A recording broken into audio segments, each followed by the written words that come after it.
The morning broke over the Hudson Valley with a soft, forgiving light that slid between the old oaks and sycamores surrounding Green Estate. The stone facade of the mansion held the cool of night, its tall windows catching the first shimmer of sun the way a lake gathers dawn. Inside, the house was quiet, but for the distant tick of an antique regulator clock and the soft thump of two sets of paws patrolling the upstairs hall. Max reached the bedroom door first, a broad-shouldered shepherd mix with a noble tilt to his head. Leo skidded in after him, lighter on his feet and always half a step too eager. They pressed their noses to the molding, huffed, and then, as if by private agreement, nudged the door open together. The room was a calm field of white and linen blue, billowing drapes, a tufted bench, a dressing screen framed in gilded wood. On the bed, Isabella Green stirred. She had meant to wake with the birds. She had meant to have hours, quiet ones, to sit on the window seat, to watch the light walk the lawns, to whisper a private hello to the future. Instead, she surfaced from sleep with a small, startled sound and the unshakable feeling that she had already wasted something she could not afford to lose. The clock confirmed it. Later than planned. Much later. Max leapt onto the mattress in one practiced bound, Leo following with less grace and more enthusiasm. Isabella's hand found fur, and she laughed, breathless, half apology, half plea. Okay, I'm up. The word echoed softly against the high ceiling. The dogs wagged as if they had just solved a great mystery. She sat on the edge of the bed and let the room settle around her. Outside, the lawn spread in patient green. The gravel drive traced a pale loop toward the iron gate. And beyond that, the hills of the valley rose in layered blues. There was no kettle rattling, no voices down the hall, no footfall belonging to anyone who shared her history. The estate staff had the day off by her own instruction. She had wanted silence. She had wanted the space to think. Now the quiet felt larger than she had imagined, beautiful and a little hollow, like a church before the congregation arrives. In the adjoining bath, she turned on the light and studied her reflection with a practical calm that had been taught to her by years of being looked at. Isabella was not theatrical about her beauty, but she knew the way her face softened when she smiled, and she knew which choices let the features breathe. She set her hair first, loose, polished waves that framed her shoulders, and pinned the veil to rest lightly at the crown, practice fingers tucking its comb until it held without protest.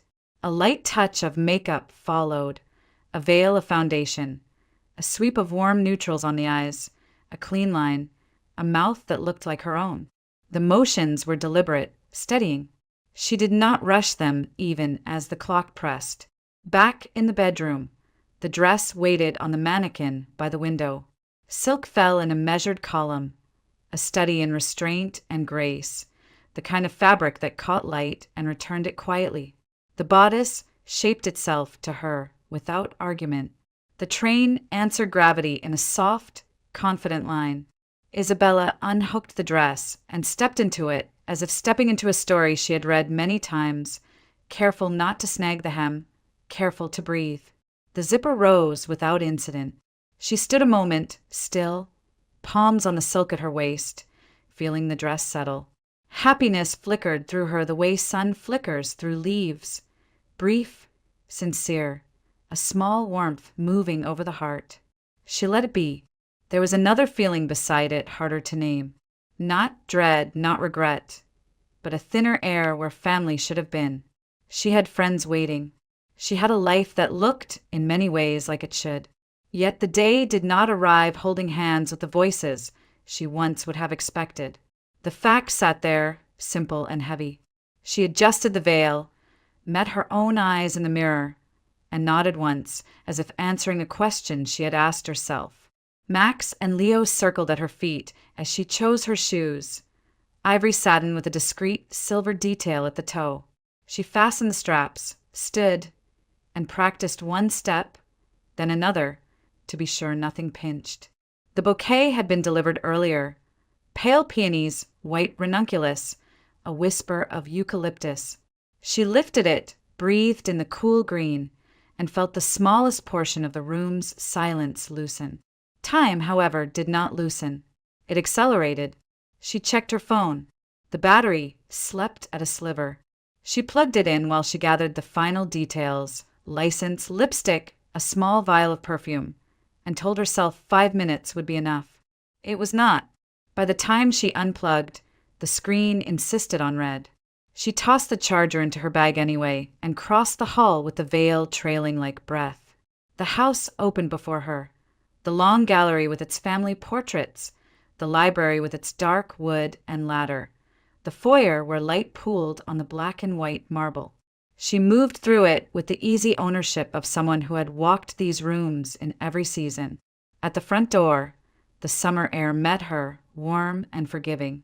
The gravel gave that particular sound underfoot that meant a day had started in earnest. Her car waited beneath a porte-cochere, sleek, understated, capable. She set the bouquet on the passenger seat, smoothed her dress, and slid behind the wheel with the care of a person dressing a wound. Max and Leo watched from the top step, ears forward, puzzled and devoted. "Guard the house," she said, because the words had become a ritual, and because rituals help. The gate recognized her car and swung open. The road away from the estate was flanked by stone walls and old maples, their leaves the deep green of July. The sky promised a clear day. The church sat in town, a short drive under ordinary circumstances. Today the valley had other plans. A road crew narrowed the two-lane to one, orange cones rising like small, stubborn obelisks. A flagger held up a hand, and the line of cars crept, then stalled. Isabella glanced at the phone again, willed it to flicker. Nothing. She tried the ignition port. No cable. The charger was in her bag, but the adapter she kept in the console was missing, relocated at some point, maybe to a different car, maybe to a drawer. She pressed the power button on the phone and watched the screen fail to care. Traffic inched. She checked the time on the dashboard and did the math she hated, what the 10 minutes meant, and then the 15. She breathed in through her nose, out through her mouth, the way a trainer had once told her to steady before a camera. The veil moved with her breath. She lifted it back, pinning it lightly over one shoulder so it would not snag on the seatbelt. A delivery truck lumbered through the single open lane. A sedan followed. The flagger waved her forward, then stopped her halfway, palm up again, as if time itself had indulged her just enough and no more. Isabella looked at the church address, scrawled on a note card tucked beside the gearshift, even though she knew the route by heart. She pictured the nave, the cool of stone, the rows of pews, the faces turned toward a door that, for the moment, did not open. When the line moved again, she went with it, careful and calm, the bouquet shifting on the seat with each gentle break. The phone lay dark between them, a small, silent weight. The summer light poured itself generously over the hood of the car. Hudson Valley rolled past in ordered fields and clustered clapboard houses. The day, whatever else it promised, was beautiful. She kept her hand steady at 10 and 2, and she drove. The church in the small Hudson Valley town had been dressed to impress, though the building itself carried its own weight of history. Its stone walls, softened by ivy, had weathered more than a century of ceremonies. The tall arched windows caught the morning sun, and ribbons of colored light cut across the pews, painting the gathering crowd with fragments of blue and crimson. Outside, the bells had rung half an hour ago, calling everyone into their seats. By now the aisle was a restless channel of murmurs and anticipation. Guests filled the wooden pews in clusters, their voices rising and falling like the hum of a hive. Women adjusted hats and exchanged whispered compliments on gowns, while men tugged at collars and clinked glasses of sparkling cider handed out by ushers. The faint scent of flowers from the altar, lilies and roses chosen to match the season, mingled with perfume and polished wood. Laughter punctuated the buzz of talk. Champagne corks popped somewhere in the reception area, and the air was full of celebration. Everyone, it seemed, was ready for the day to begin. Adrian Green stepped out of a sleek black car at the edge of the churchyard, his tailored suit a sharp contrast to the rustic stone behind him. His groomsmen clapped him on the back as if congratulating him for crossing some invisible finish line. "You're a lucky man," one cousin said, raising his eyebrows. "Marrying into beauty and fortune. What more could anyone want?" Another friend joked about how long it had taken him to finally get serious. Adrian forced a smile, shaking hands, nodding at well-wishers. The words slid past him, loud but strangely hollow. Inside, he took his place near the front, shaking more hands, receiving more congratulations. The warmth of his relatives wrapped around him, and yet his gaze drifted again and again to the clock mounted near the entrance. His jaw tightened each time the minute hand moved. Isabella was not there. She should have walked through those doors half an hour ago. He reached into his pocket, pulled out his phone and dialed again. Straight to voicemail. He frowned, lowered the phone, and smoothed his tie, though it was already perfect. "Don't worry, she'll be here," an uncle assured, lifting his glass. "Every bride runs late." Laughter followed, but Adrian did not join. His mouth twitched in an attempt at agreement, but the unease in his eyes betrayed him. In the second pew sat his mother, Vivian Green, regal in a navy dress that glimmered under the stained-glass light. Her pearls rested at her throat like armor. She clutched her handbag firmly in her lap, fingers tapping against the clasp in a rhythm that betrayed her irritation. To anyone else, she appeared the image of patience, the supportive matriarch awaiting her son's happiness. To Adrian, the narrow set of her mouth was clear. She was displeased. "She's late," she said under her breath when Adrian leaned close to reassure her. "It isn't proper. A woman who respects her husband-to-be doesn't keep him waiting in front of everyone." Adrian inhaled, adjusted his cufflinks. "She'll be here, Mother." Something must have delayed her on the road. Vivian's eyes narrowed. Or perhaps she's realized this match isn't what she wants. I've never trusted her judgment. A girl with that kind of inheritance can afford to be careless. She smiled suddenly as a family friend approached, disguising her remark with gracious charm. "So lovely to see you," she told the woman warmly, before turning back to her son with the same cold steel in her gaze. Adrian rubbed his temple, trying to ignore the pressure pressing from both sides, the crowd that expected perfection and the mother who demanded control. Around them, the celebration continued. Glasses clinked. A string quartet struck up a bright tune to fill the waiting air. Children wriggled in their seats, bored but excitable. From the back of the church came bursts of laughter as college friends of the groom relived old stories. To anyone watching, the wedding was simply delayed, a minor inconvenience in an otherwise perfect day.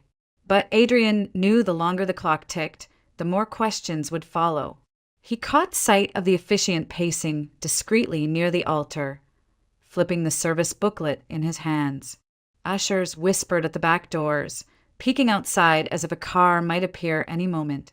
The expectancy weighed on Adrian's chest like a hand pushing down. He tapped his phone screen again. Still no answer. He tried to smile when another cousin joked about brides, always making an entrance, but the smile did not reach his eyes. Vivian leaned closer, her voice a whisper sharp enough to cut. "If she embarrasses you today, Adrian, remember, she embarrasses all of us. Our family has endured too many whispers already. Do not let her drag us further."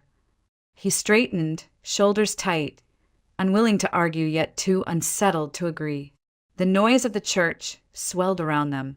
Chatter, clapping, laughter. The entire place buzzed with expectancy, a festive storm. Only at the center, where mother and son sat, was their silence edged with unease. The car finally rolled to a stop beside the churchyard, gravel crunching under the tires.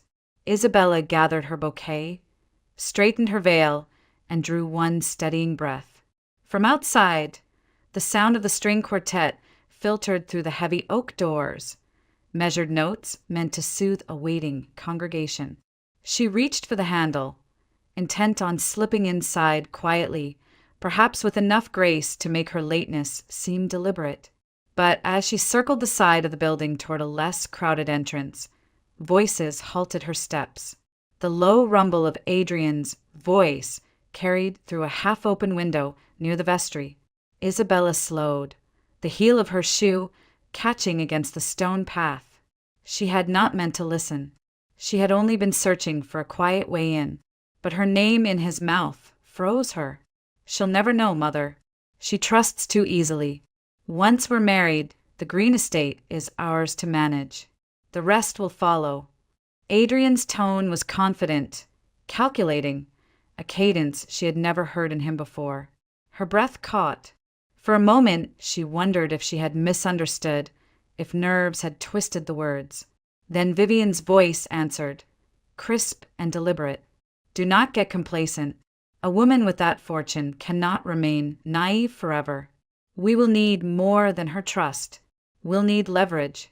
The quickest path is to stage a betrayal, something public, undeniable. If she believes you've been unfaithful, she will grasp at reconciliation, and that is when we insist on financial concessions. Once her assets are mingled, there is no turning back. The bouquet trembled in Isabella's hands. White petals quivered, scattering one by one to the stone at her feet.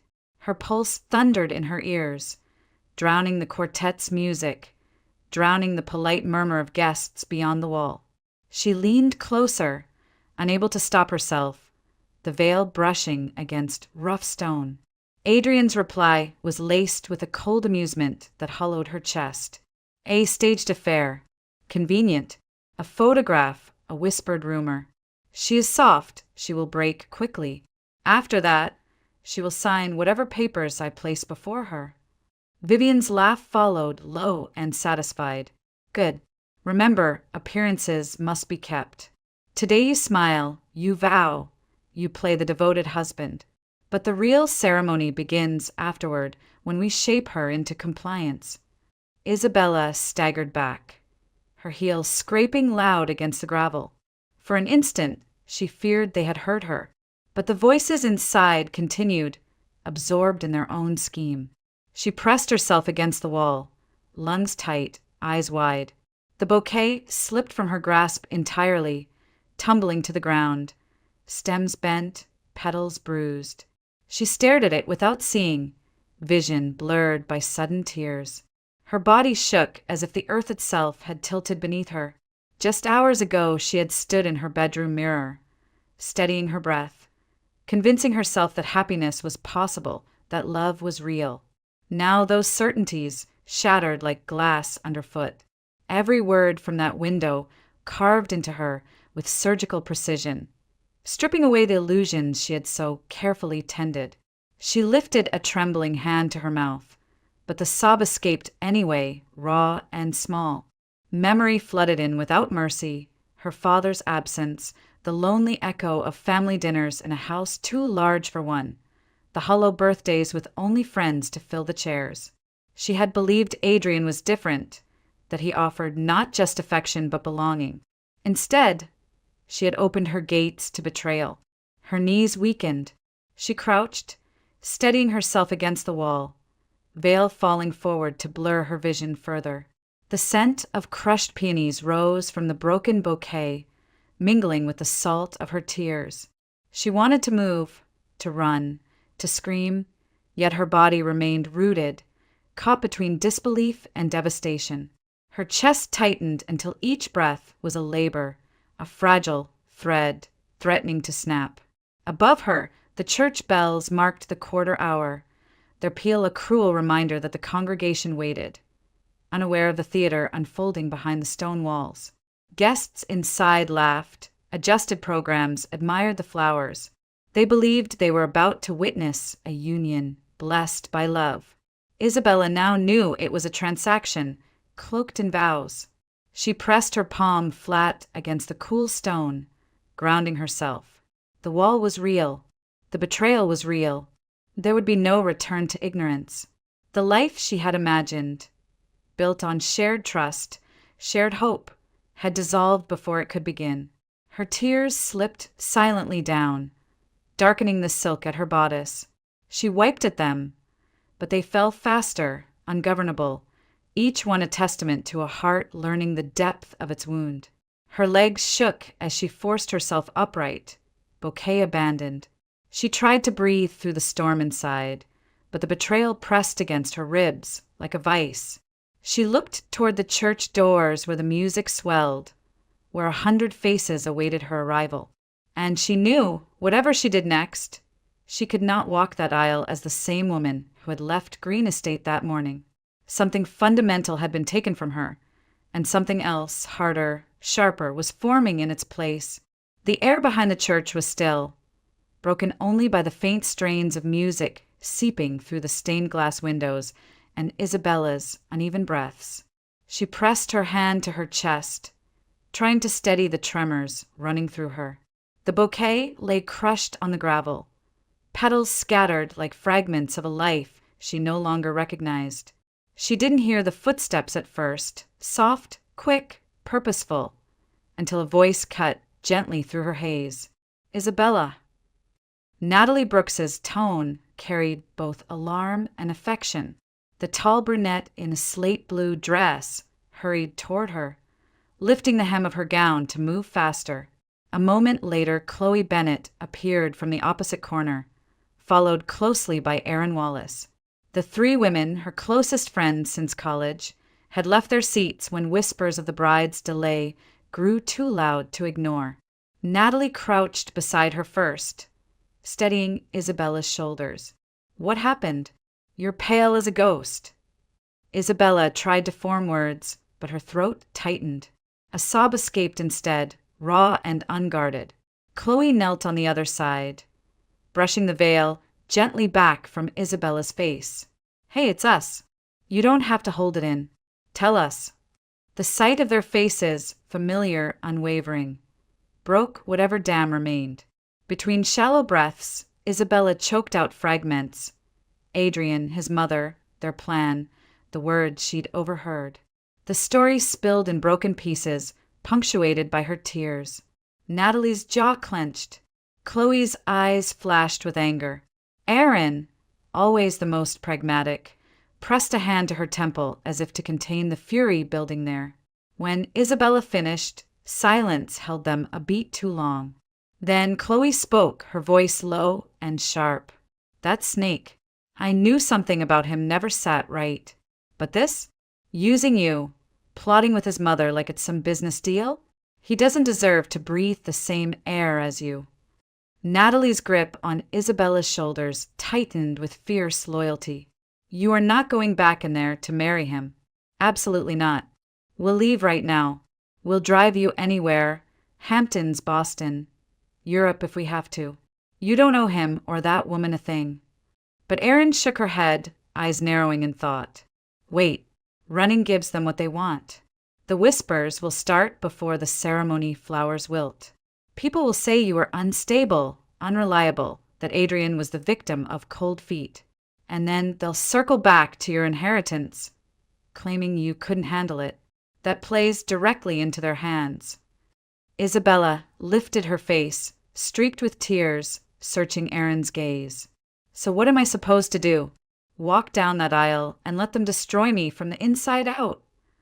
Erin leaned closer, her voice a blade wrapped in silk. No, you walk down that aisle and you let them believe they've won. You smile for the photographs, you say the vows, you give them the theater they've rehearsed. And once the curtain falls, you take control of the stage. You have resources. You have allies. Most importantly, you have the truth. That is how you win. The words settled heavy and clear, cutting through the fog of grief. Isabella looked between them, these women who had stood beside her through exams, heartbreaks, and the slow building of her career. Natalie's eyes still brimmed with protective fire. Chloe's hands trembled with barely restrained rage, and Erin's composure radiated calculation. Together, they formed a fortress. Natalie broke the silence, voice fierce. Then we promise you this. We'll help you. Whatever it takes. You won't fight alone. Chloe nodded, her expression hardening. He thinks you're soft? Let's show him how wrong he is. Erin extended her hand, palm up, steady and commanding. This is war, but it will be fought on your terms, Isabella. Are you ready? For a long moment, Isabella stared at the three hands waiting for hers. The part of her that wanted to run, to vanish and never see the church again, whispered insistently. But beneath it, stronger, grew something else, a heat rising from the shards of betrayal, an ember refusing to die. Slowly, she placed her trembling hand atop theirs. Her voice cracked, but it carried a new edge. Then I'll marry him. I'll let him think he's won.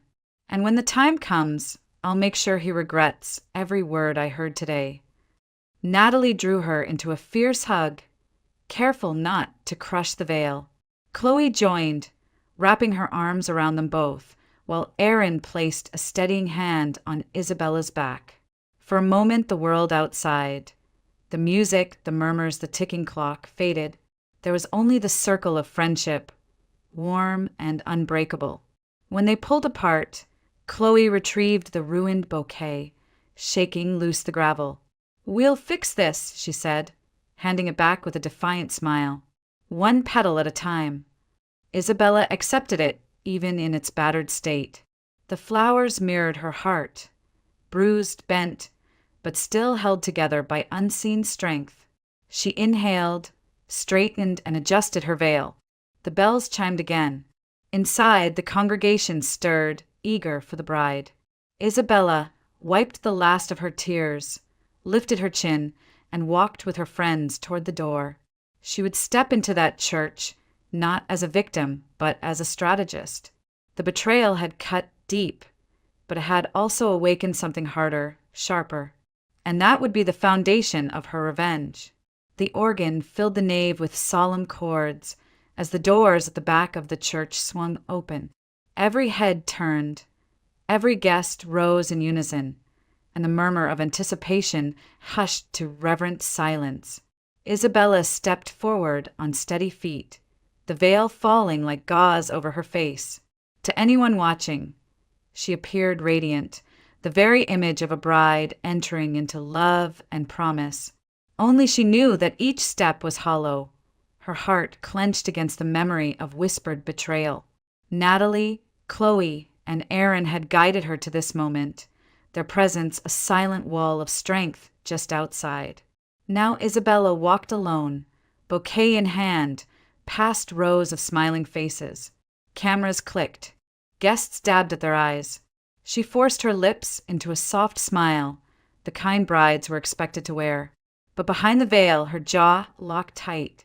The man waiting at the altar was no longer the Adrian she thought she loved, but the architect of her humiliation. Still, when the officiant asked the question, she found her voice. "Yes," she said. Clear, strong, convincing. A single syllable that bound her to the plan, not to him.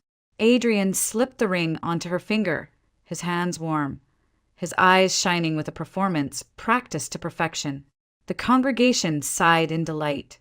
Vivian dabbed her eyes with a lace handkerchief, drawing sympathetic glances from her neighbors. She looked the part of a mother overcome by joy, but Isabella caught the sharp flicker in her gaze, the satisfaction of conquest disguised as maternal pride. The ceremony ended with applause that echoed off stone walls, the swell of music, the kiss that tasted of ash.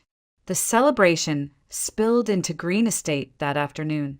The mansion stood proud against the summer sky, its sprawling lawn dressed with white tents and chandeliers strung from ancient oaks.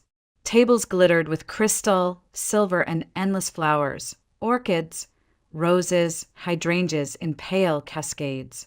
A string quartet played on the terrace, while servers in white jackets carried trays of champagne. The scent of peonies mixed with roasted delicacies drifting from the kitchens. Guests moved from one corner of extravagance to another, marveling at the estate's grandeur. Isabella drifted through it like a ghost in silk. She greeted each guest, smiled for photographs, raised her glass when prompted. Words of praise floated around her, stunning bride, perfect day, meant to be, but each landed empty, their weight sliding off her like rain on glass. She felt no connection to the laughter, the clinking of glasses, the dances beginning under the canopy of light. Around her spun a dream, but she knew the script and she knew it was false. Vivian appeared at her side with impeccable timing, her hand cool on Isabella's arm. "My dear, you look exquisite. Truly, you've outshone every bride I've ever seen." Her voice was honey, smooth and warm, yet her eyes, sharp and assessing, lingered on the jewels at Isabella's throat, the ring that sealed the ceremony, the estate that lay behind them.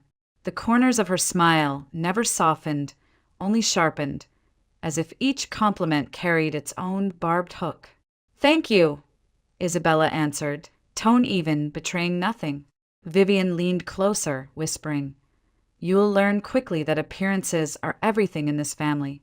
Keep smiling no matter what." She patted Isabella's hand before gliding away to entertain other guests, her pearls gleaming in the golden light. From across the lawn, Isabella watched her husband laugh with his groomsmen, raising his glass in a toast that made them roar with amusement. He looked relaxed, triumphant, every inch the man who believed he had secured his place in the world. The sight twisted her stomach. She forced her gaze away, fixing it instead on the horizon where the valley stretched, vast and indifferent. Music swelled. Couples began to dance under the canopy. Guests swirled in patterns of silk and tuxedos, their movements graceful under the suspended glow of crystal lights. Isabella stepped onto the dance floor when expected, turning in Adrian's arms, her veil now pinned back, her face clear. He smiled down at her as though he adored her, but she caught the flicker of calculation each time his eyes darted toward the watching crowd. She matched his expression, smile for smile, a mask against a mask. Applause rose as the dance ended. More toasts followed, glasses raised, words praising love and unity. Each one struck Isabella like an echo in a cavern, resounding without meaning. She lifted her glass, let the champagne touch her lips, and swallowed bitterness instead of sweetness. Later, as the evening deepened and lanterns glowed along the pathways, she slipped away from the crowd. Standing alone on the steps of the estate, she listened to the laughter drifting through the night air. Behind her, light poured from tall windows, framing a tableau of joy she no longer recognized as her own.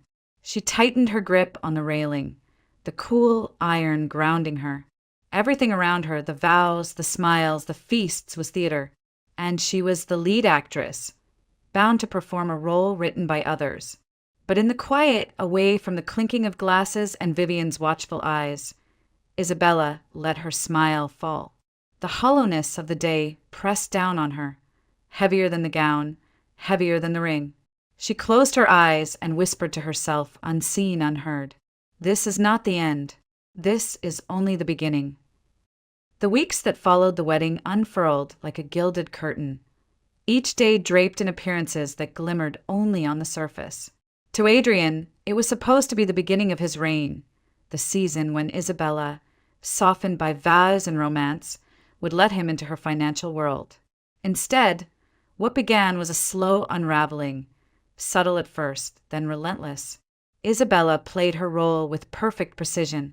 She smiled for neighbors at Sunday brunches, held Adrian's arm during strolls through the village square, and let him believe she was every bit the sheltered heiress who needed guidance. But within the estate walls, her performance shifted. She began spending money with careless flourish, ordering couture gowns she never wore, booking private spa sessions she canceled at the last minute, commissioning art pieces that arrived in crates only to gather dust in the gallery. "Darling, isn't it wonderful to surround ourselves with beauty?" she would say, sweeping a hand toward yet another gilded mirror or chandelier. Adrian's face tightened each time, his knuckles whitening as he signed receipts he couldn't quite contest. Each bill was settled from her accounts, yet he winced as though the money were his, as though every extravagant purchase slipped just out of his grasp. The household staff, once efficient and discreet, found themselves dismissed within a month. Isabella announced it lightly over breakfast one morning. We should live more simply. A real family doesn't need strangers in every room. Before Adrian could object, she handed out severance envelopes and insisted on doing the rest herself, or rather, forcing him to. The butler gone, Adrian carried his own suits to the cleaners. The housekeeper gone, he stumbled through piles of laundry, learning too late that silk shrinks in hot water. Dinner became its own form of torment. Isabella, who had once hired the valley's best chefs for parties, suddenly insisted on cooking herself. The meals were a chaos of oversalted soups, undercooked roasts, and sauces that curdled before reaching the table. She would beam at him from across the candlelit dining room as he forced down mouthfuls. I'm trying, Adrian. I want to be the perfect wife.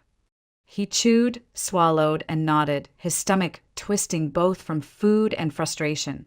The estate, once a model of polished order, grew unruly under her hand.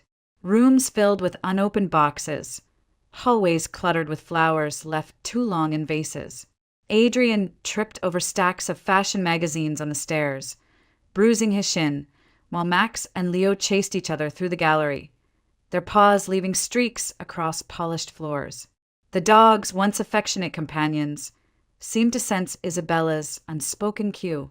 They became mischievous in Adrian's presence, stealing his shoes, dragging his ties into the garden, even toppling a crystal vase when he raised his voice at them.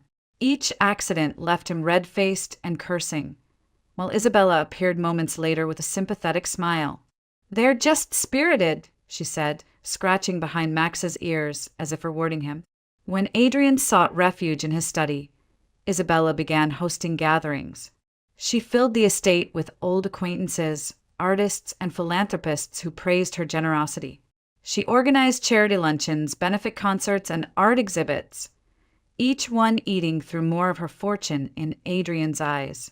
He clenched his teeth through endless evenings of laughter and clinking glasses, watching strangers drink his wine and fill the house with causes he didn't care for. Isabella, radiant at the center of it all, announced donations with casual ease. We must give back, she'd say, signing checks with a flourish. He tried to argue once, cornering her in the library after the last guest departed. This is reckless. You're throwing money at meaningless projects. What about the estate's future? She tilted her head, innocence painted across her features. But it's my money, Adrian, isn't it? You wouldn't want people to think you're controlling me. The question, posed sweetly, sliced like a knife. He swallowed his anger, forced a smile, and retreated, though his eyes burned with the effort. Nights grew longer for him. Without staff, without order, the estate pressed heavy on his shoulders. He woke to barking dogs, tripped over scattered belongings, and faced meals that turned his stomach. Meanwhile, Isabella glided through the chaos untouched, her calm demeanor only heightening his agitation. To the outside world, she remained the devoted new wife, generous and graceful. Inside, she was orchestrating a quiet storm, each misstep of his choreographed by her careful hand. Adrian began to pace the halls late at night, his expression tight, his patience thin. Vivian's calls grew sharper, demanding he take control, but every attempt only seemed to backfire. Isabella remained serene, offering nothing but wide eyes and a gentle smile, while her world spun deliberately out of control around him. In the quiet of her own chamber, Isabella would remove her veil of composure and let herself exhale. Each small act of chaos was a stitch in her tapestry of revenge, each frustrated sigh from Adrian a note in her private symphony. He believed he was wearing her down.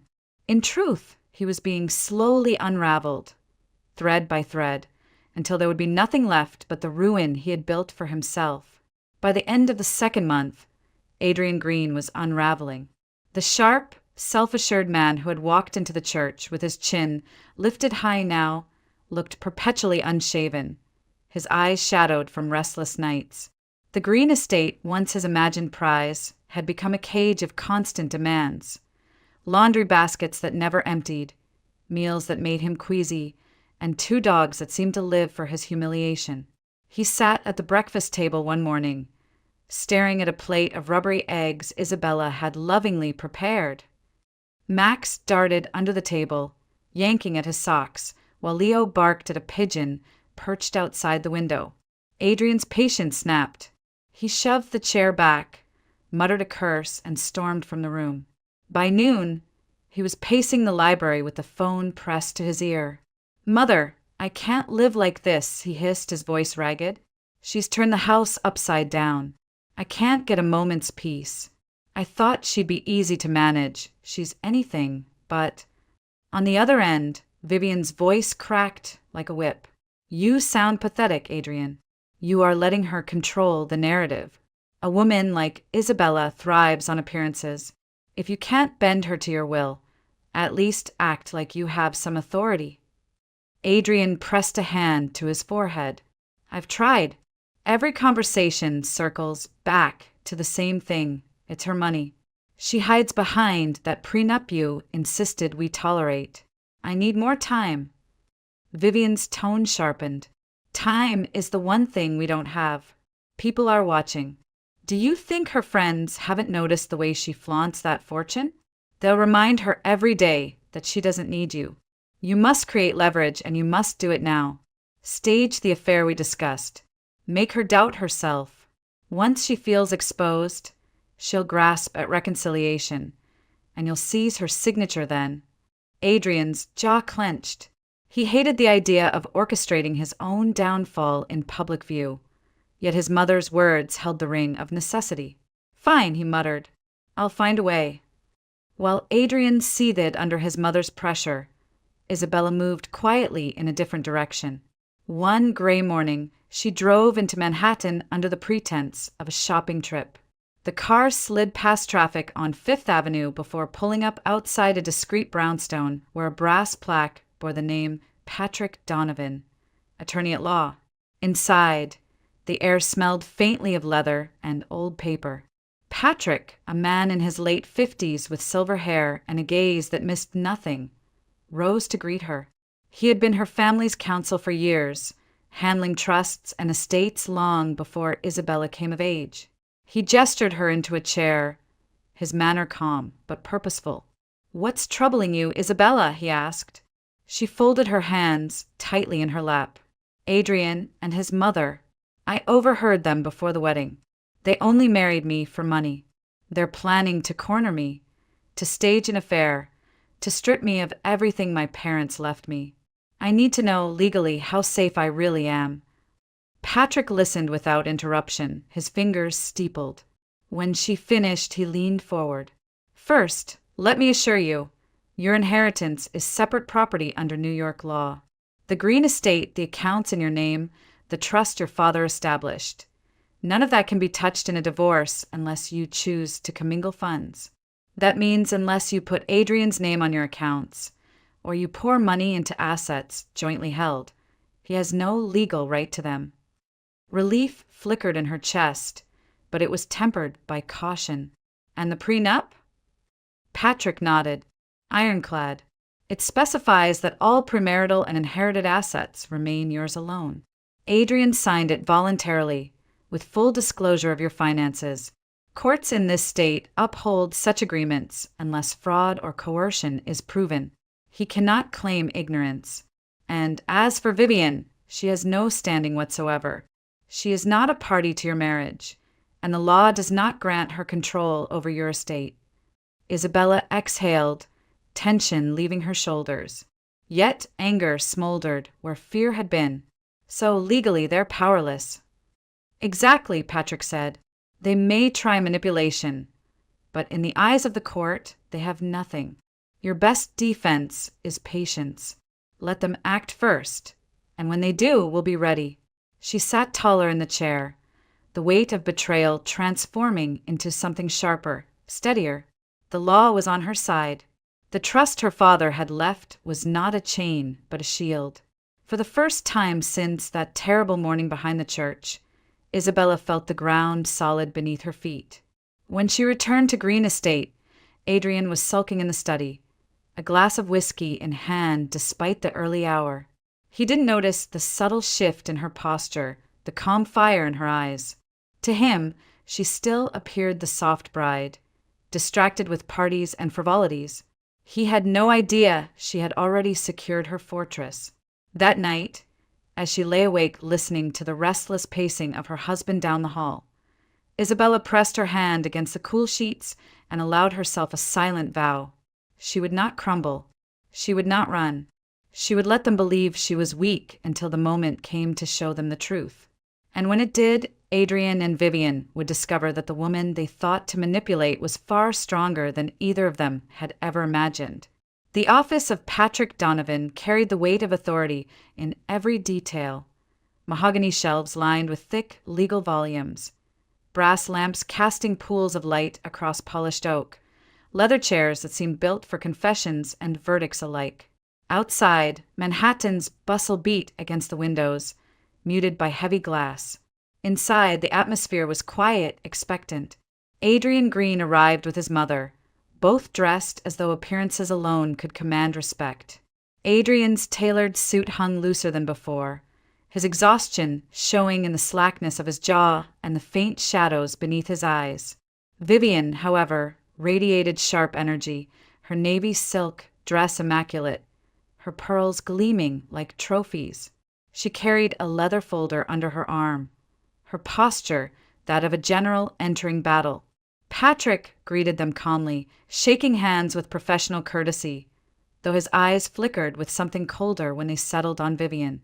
"Please sit," he said, motioning to the 2 chairs before his desk. Vivian wasted no time. "We've come to clarify certain matters, Mr. Donovan," she began, her voice crisp.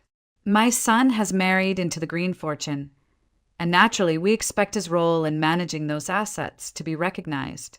Isabella has been careless, reckless with her spending. It's only right that Adrian be granted equal authority over the estate." Patrick folded his hands, patient but firm. "Mrs. Green, I need to stop you there. The Green estate and all associated accounts are Isabella's separate property. Under New York law, inherited assets are not subject to equitable distribution in divorce, nor are they transferred simply through marriage. Adrian has no legal claim." Adrian leaned forward, frustration coloring his tone. "But she's my wife. Surely that entitles me to something. I've contributed to the household, shared in the responsibilities." Patrick's interruption was quiet but absolute. "Contributions of labor do not entitle one to ownership of inherited property, Mr. Green, unless Isabella explicitly placed your name on accounts or titles, which she has not. You have no legal grounds." Vivian's smile tightened, a predator's patience beginning to fray. "Perhaps you underestimate the evidence we possess." She withdrew several glossy photographs from her folder and slid them across the desk. The images depicted Isabella in the company of another man, some taken in cafes, others at art galleries, one where she appeared to lean close as though sharing an intimate word. "Infidelity," Vivian pronounced, her eyes gleaming. "Surely this undermines her position. A woman of questionable fidelity cannot expect to retain such unquestioned control." Patrick regarded the photographs with cool detachment, then pushed them back across the desk. "Do you take me for a fool, Mrs. Green? These are digitally altered. Sloppy work at that. The shadows don't align. The reflections betray the edits, and I can procure expert testimony to confirm their falsity within hours. Even if they were real, infidelity has no bearing on the distribution of separate property in this state. Your attempt is not only irrelevant, but defamatory." Adrian shifted in his chair, discomfort flashing across his face. "Mother, maybe this isn't," Vivian silenced him with a sharp gesture. "Don't be weak. We deserve what's ours. She owes us." At that moment, the door to Patrick's private study opened. Soft heels clicked against the floor, and Isabella stepped into view. She wore a tailored black dress, her posture straight, her expression calm but implacable. For weeks, she had been the picture of chaos and frivolity, the distracted heiress playing into their expectations. Now she was steel. "Enough," she said, her voice cutting through the room like glass breaking. Adrian's face drained of color. "Isabella, you're here?" She crossed the room slowly, each step deliberate. "Yes, I've been here the whole time. I wanted to hear, in your own words, what you believe you're entitled to. And now I have." She stopped beside Patrick's chair, her hand resting lightly on the back as though sealing her alliance. "I know everything. From the conversation you had with your mother the morning of our wedding to every scheme you've whispered since. I've listened, I've watched, and I've prepared." Vivian recovered first, though her voice rose with brittle sharpness. "You think you're clever? Marriage binds you. Appearances bind you. The world will see you as the unstable one." Isabella's eyes flashed, her composure unshaken. "The world will see exactly what I choose to show them. You, Vivian, are nothing but a meddling widow with no legal claim to my life. And you, Adrian," she turned to her husband, her tone softening only to make the knife twist deeper. "You chose greed over love. You had the chance to build something real with me, but you threw it away for a fantasy of control. And now you have nothing." Adrian opened his mouth, closed it again. His hands trembled where they gripped the chair's arms. "Isabella, please, we can work this out." "No," she cut in, her voice final. "You and your mother will leave my estate, my accounts, my life. You'll leave with only what the law allows, which is nothing. And you'll remember this moment, when the ground you thought solid turned to dust beneath you." Silence hung heavy. Vivian rose abruptly, her pearls clinking against each other. Rage painted her face, but she could not summon words strong enough to counter the law, the truth, and Isabella's unshakable stance. She tugged at Adrian's arm. "We're leaving."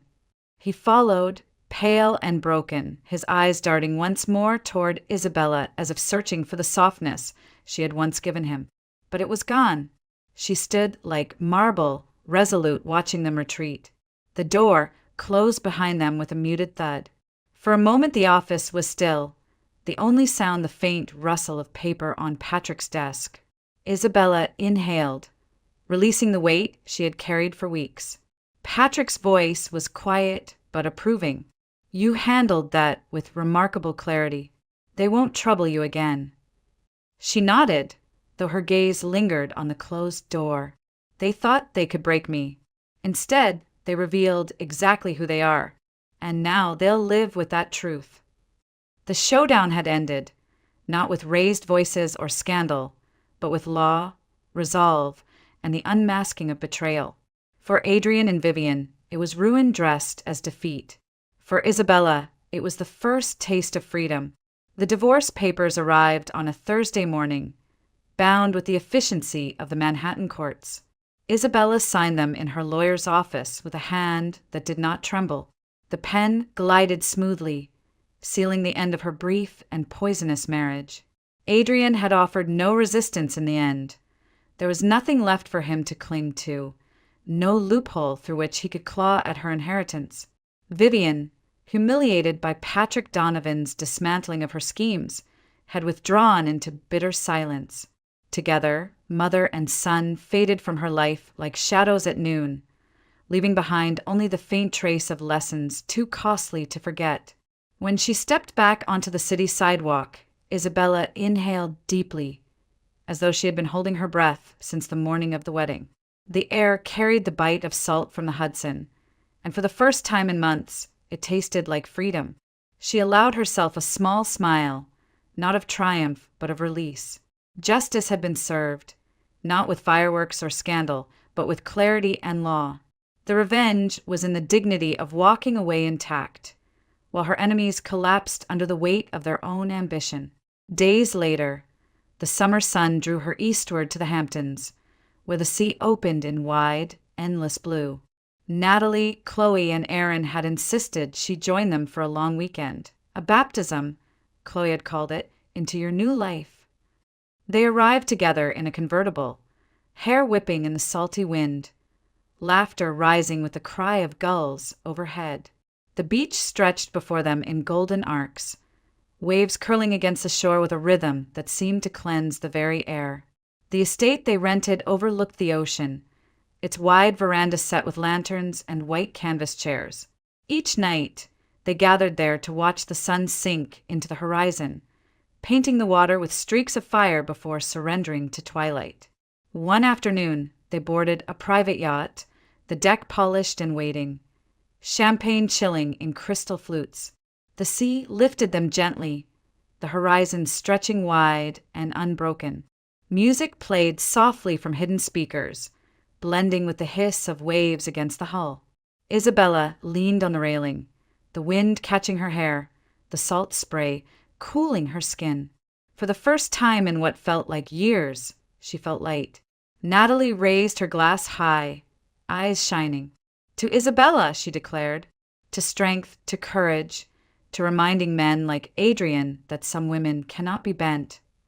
Chloe clinked her glass against Natalie's with fierce energy. And to revenge, served elegantly, quietly, but with enough force to level an empire. Erin, ever measured, added her toast with a steady gaze.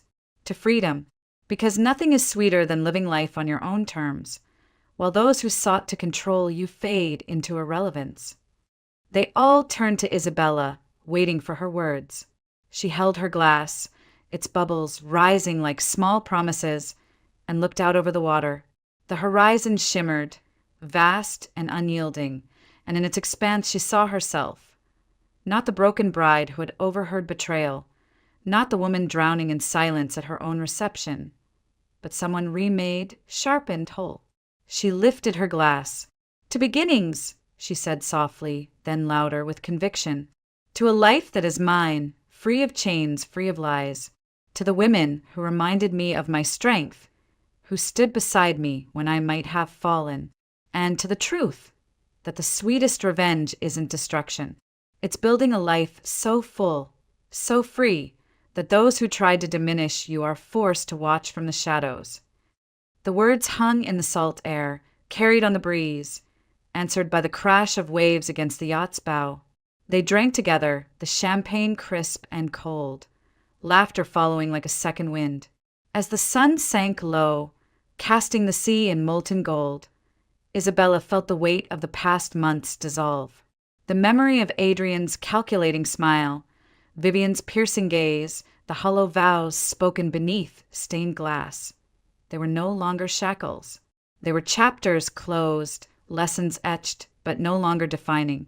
She leaned back in her chair as the yacht cut a clean line across the water, lanterns flickering to life along the deck. Natalie told a story that made them all laugh until tears streamed down their cheeks.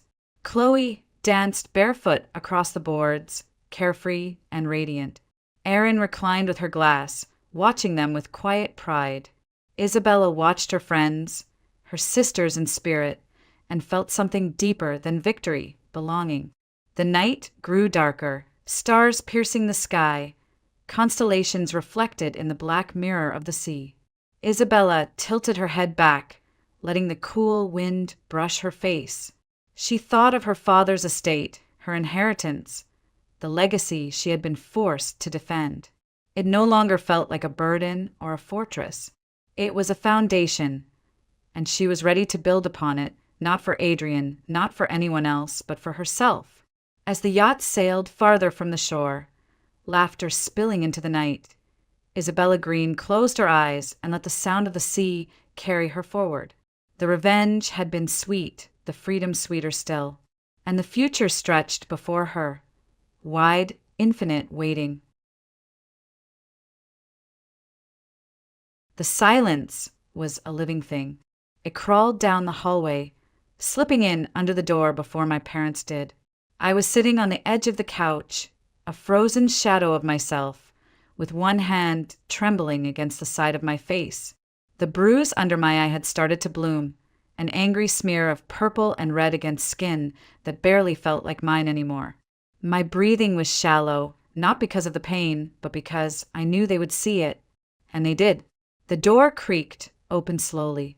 My mother stepped in first, Joanne, always the softer one. Her eyes swept the room and landed on me. They didn't move again. My father, Thomas, followed behind her, and though he'd always been the stronger one, the protector, something in his shoulders had slumped. His mouth opened a fraction as if to say something, but no words came. They both stood there like ghosts, as if they had walked into the wrong home or the wrong reality. No one said a word.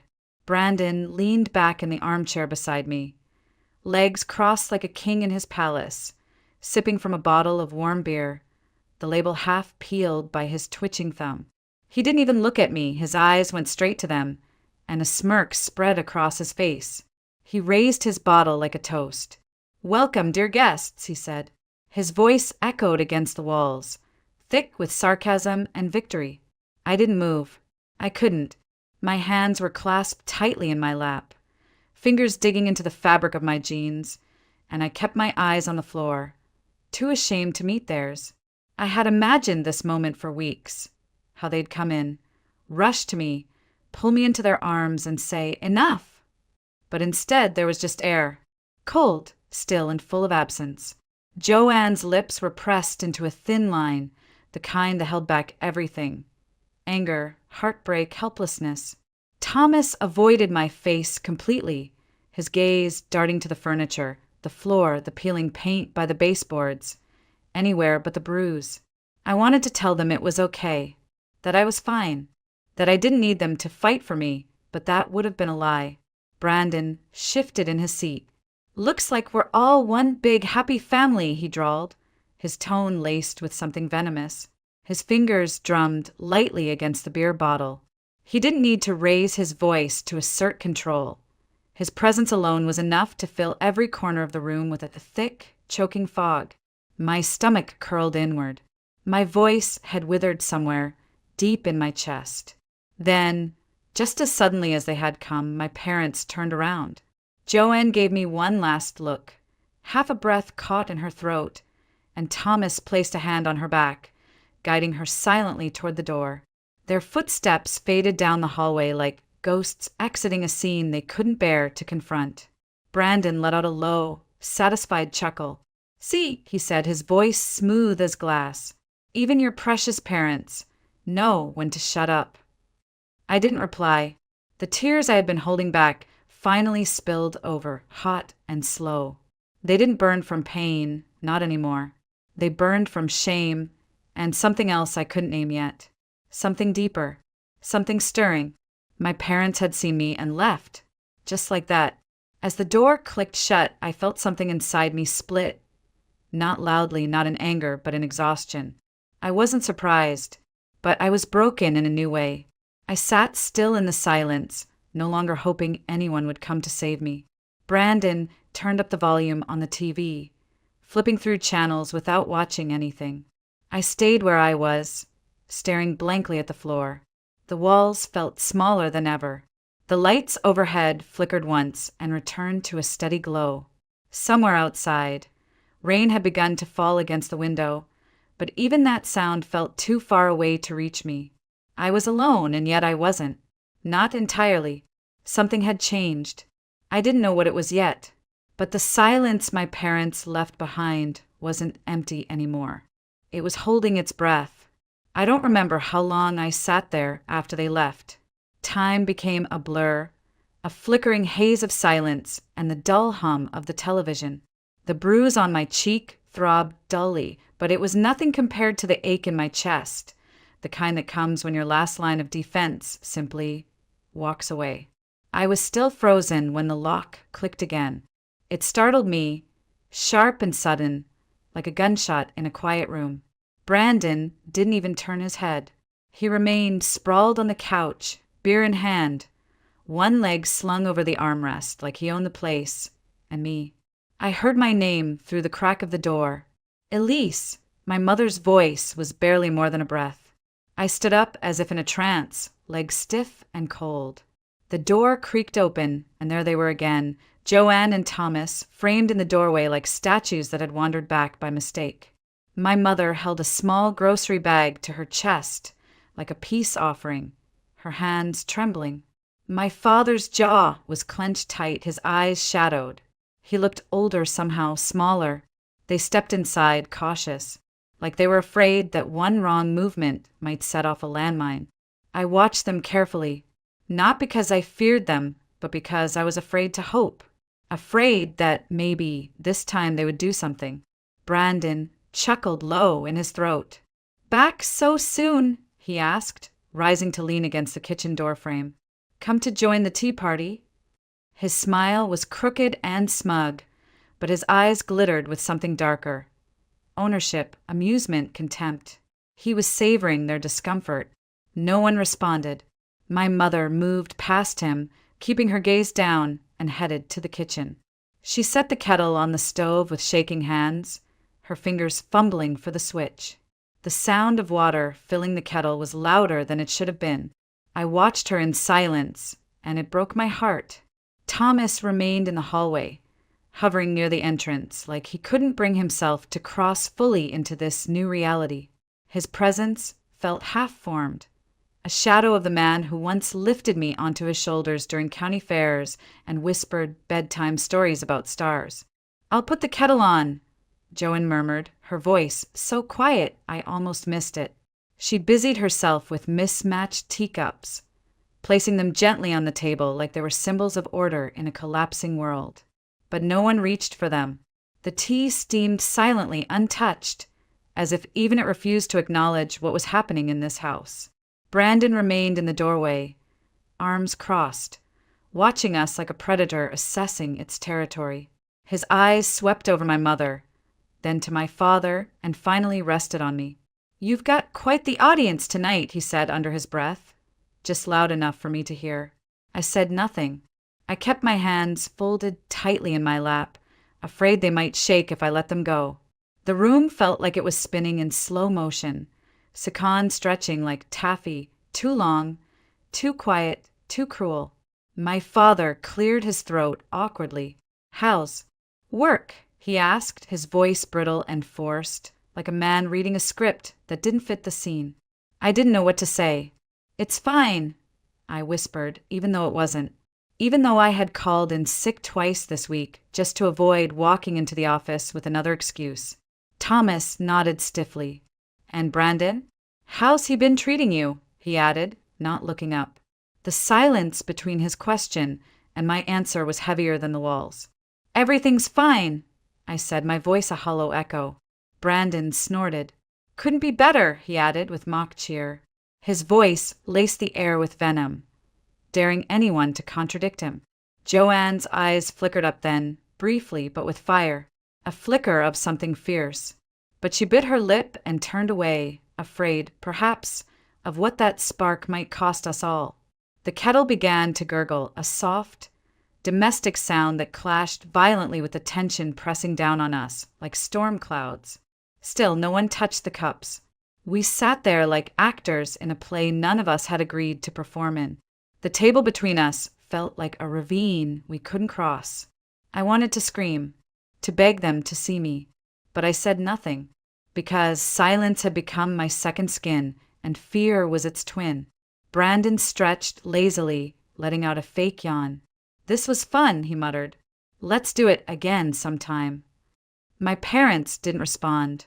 They just stared at their tea, and at everything but me.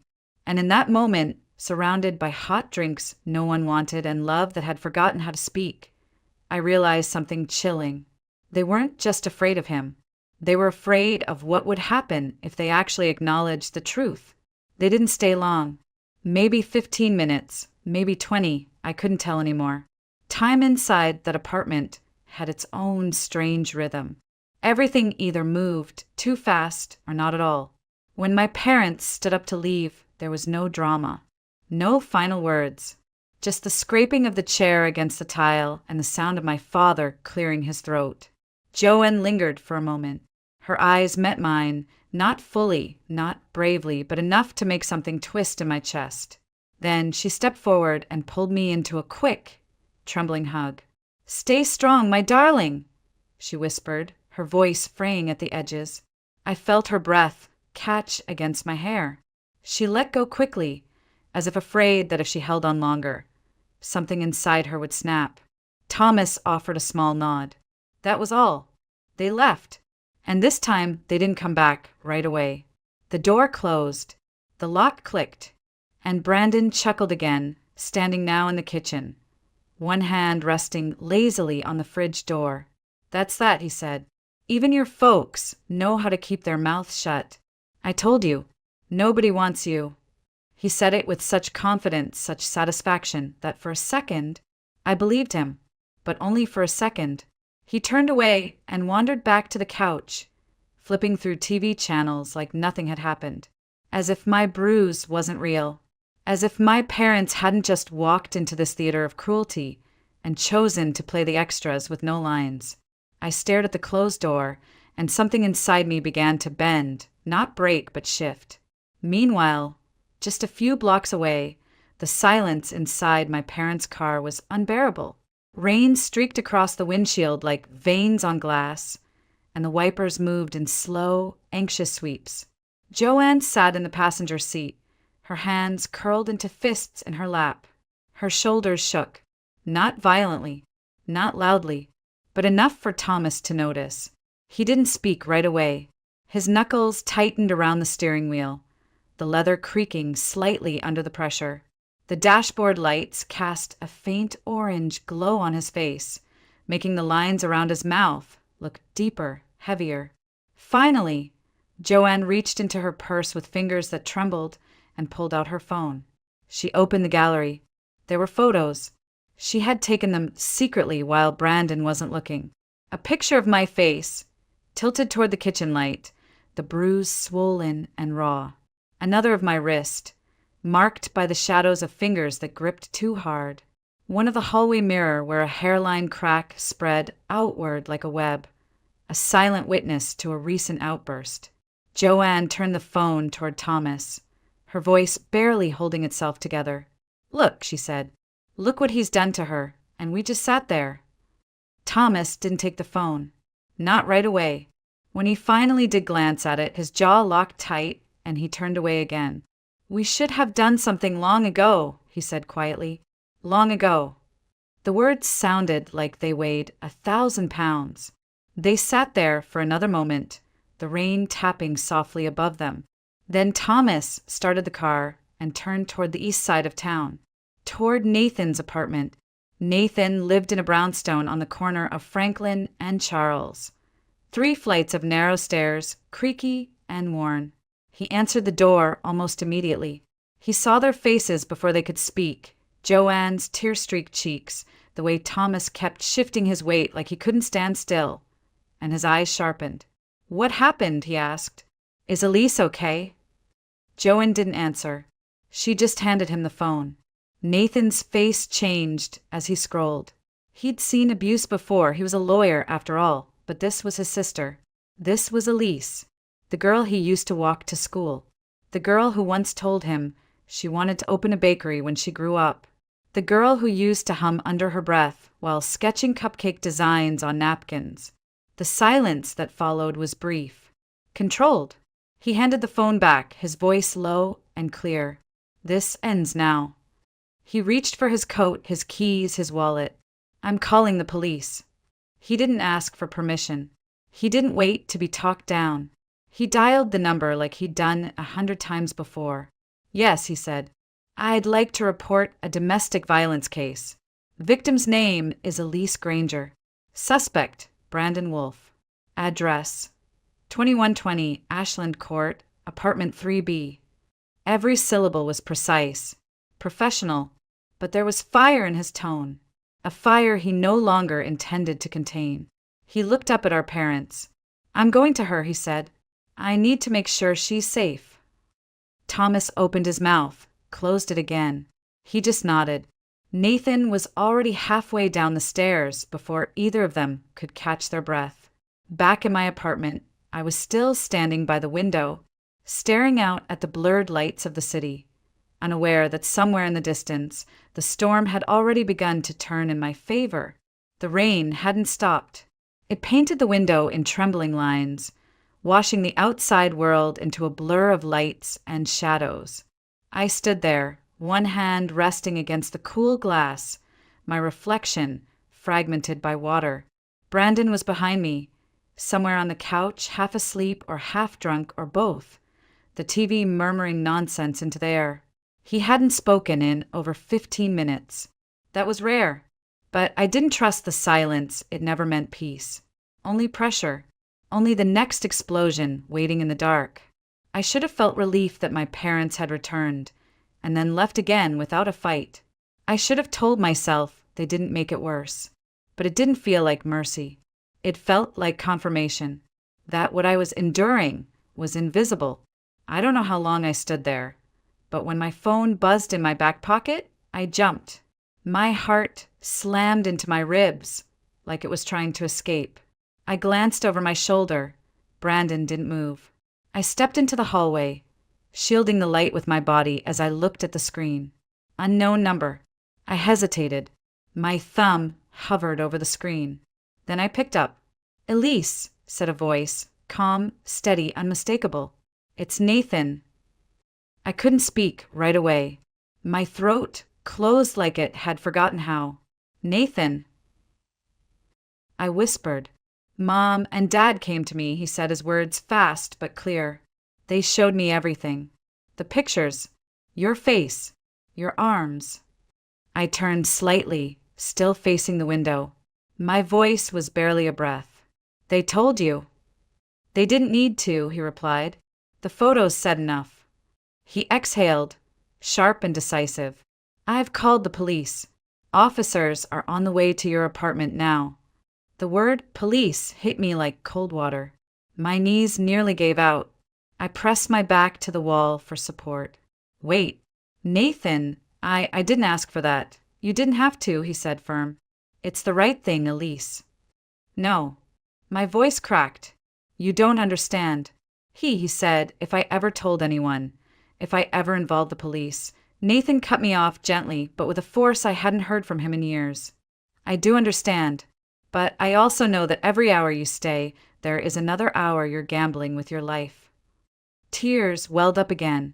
I pressed a palm to my cheek, to the tender, pulsing skin under my eye. "I can't." "Yes, you can," he said. Then his voice softened. "Elise, are you ready to get out of this?" It wasn't the words themselves that undid me. It was the way he said them. Without pity, without pressure. Just a hand extended in the dark. I closed my eyes. I could still hear Brandon breathing in the other room. Still smell the beer. Still feel the ghosts of every bruise, every insult. Every time he called me nothing. No one else had ever offered a way out. Not like this. Not this clear. Not this final. "Yes," I whispered. The word came out shaky, but it didn't falter. "I'm ready." There was a pause on the line. Then, "Good. I'll be there soon. Wait for me. Don't open the door unless it's the police, all right?" I nodded, even though he couldn't see. "Okay." "You're not alone anymore," Nathan said. "Whatever happens next, we'll face it together." I hung up and stared at the phone in my hand, the screen now dark. My breathing came in uneven waves, but I wasn't drowning in fear this time. Something else was rising in me. A current I hadn't felt in years. Brandon shifted on the couch. I heard the clink of the beer bottle hitting the coffee table. "Who are you talking to?" he called out lazily, suspicion sliding into his voice. I didn't answer. I slipped the phone into my pocket and turned back toward the bedroom. My hands moved with strange steadiness. I walked to the closet and reached for the small black suitcase on the top shelf. The one I hadn't touched in years. It had dust on the handle. I opened it slowly, quietly. Clothes. A few dresses. A sweater my mom gave me before I moved in with him. A framed photo of me and Nathan at the lake when we were kids. And tucked in the corner, half forgotten, a stuffed rabbit with one ear nearly falling off. From a time when I believed the world would be kind. I placed each item carefully. Not because I planned to run tonight, but because I needed to remember I could. In the living room, Brandon muttered something I couldn't make out. Then the remote clicked again, and the TV volume rose. He was pretending everything was normal, that nothing had changed. But it had, and soon he'd know. It started with the sound of a car door slamming outside. Sharp, decisive, then footsteps on the stairs, more than one pair. I was standing by the hallway, suitcase zipped and set neatly by the front door. My hands were trembling, but my spine felt strangely straight. For once, I wasn't moving like prey. I wasn't hiding in corners. I was waiting. Brandon was still in the living room, legs up, beer balanced against his stomach, flipping through channels with the remote like a man completely secure in his throne. He didn't notice me watching him, or maybe he just didn't care. When the knock came, it wasn't tentative. It was 2 quick raps, firm, followed by a deeper thud, the kind that meant official business. Brandon stiffened. His eyes flicked toward the door, then toward me. "Who the hell is that?" he snapped. I said nothing. He stood up, the beer sloshing over his hand. "Elise? Did you?" But before he could finish, the door swung open. Nathan was the first one in. Behind him, 2 uniformed officers stepped into the apartment, their expressions unreadable but purposeful. One of them was holding a clipboard. The other rested a hand lightly near his holster, not threatening, just ready.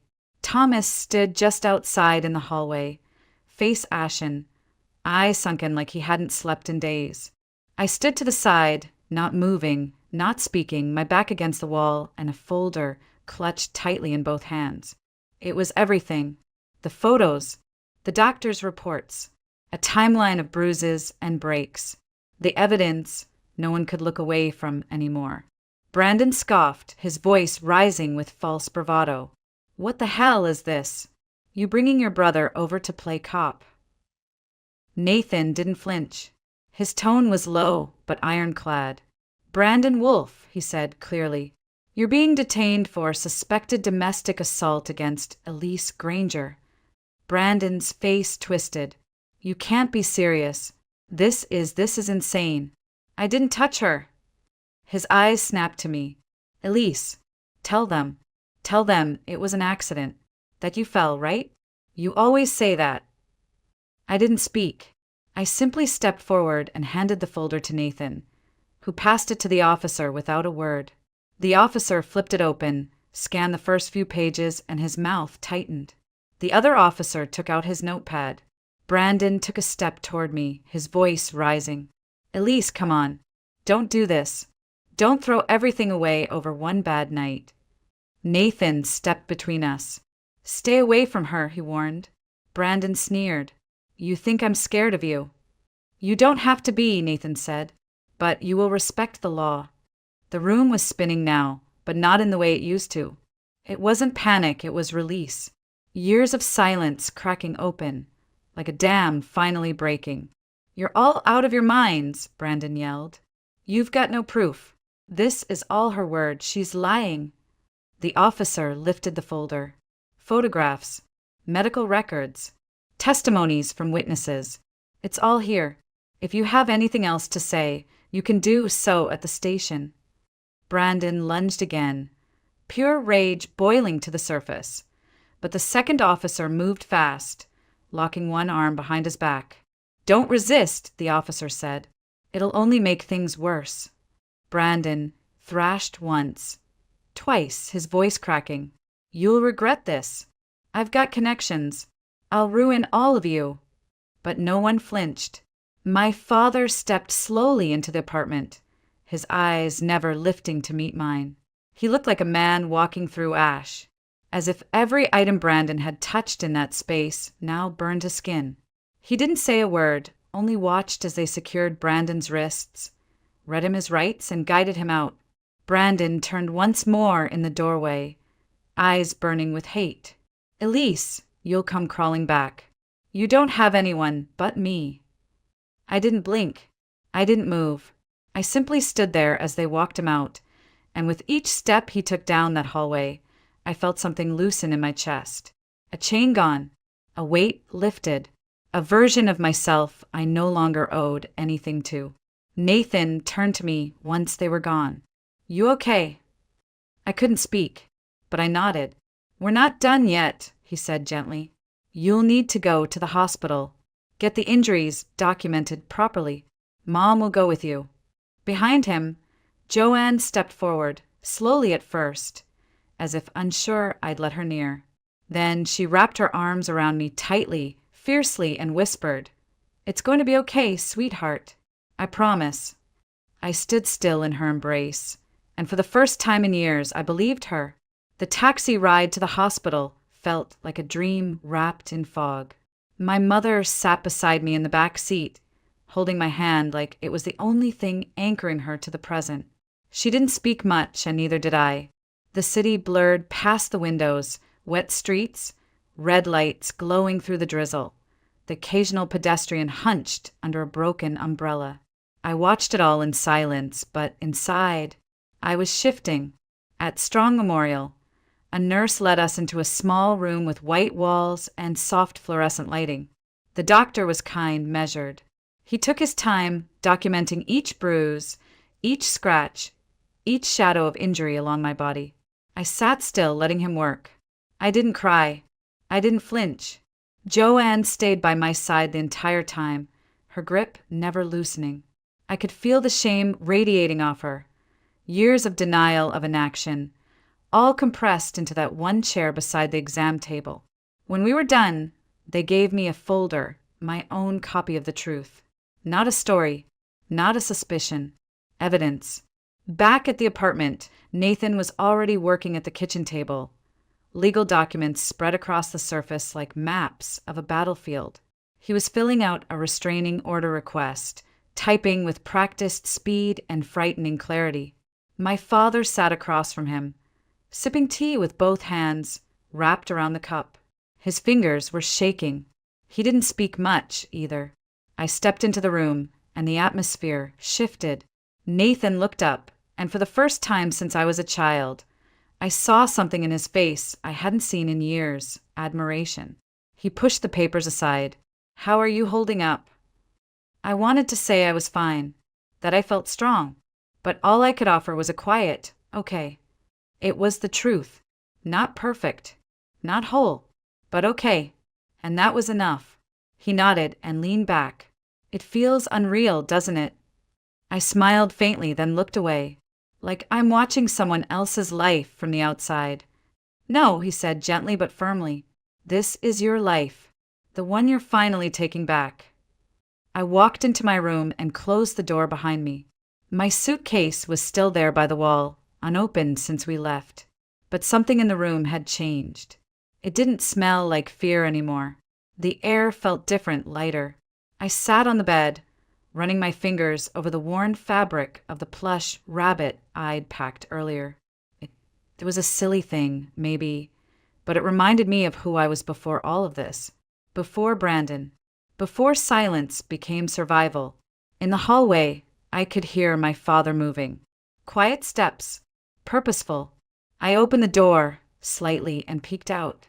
He was walking back and forth from the bedroom, carrying black trash bags filled with Brandon's things, one at a time without a word.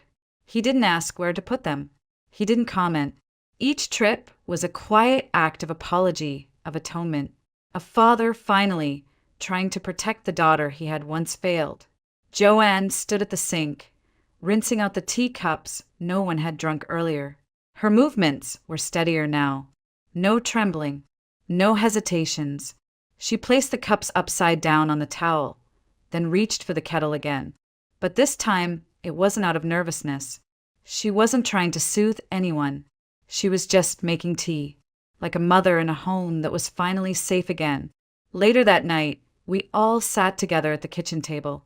No TV, no yelling, no pretending, just quiet.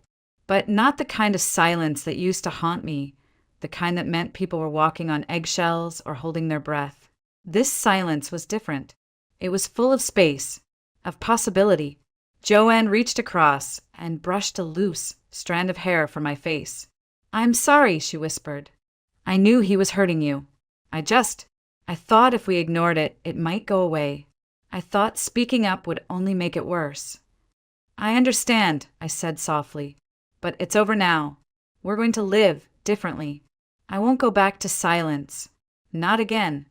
She nodded. Neither will I. Nathan slid the restraining order papers across the table toward me. It's filed. He won't be coming near you again.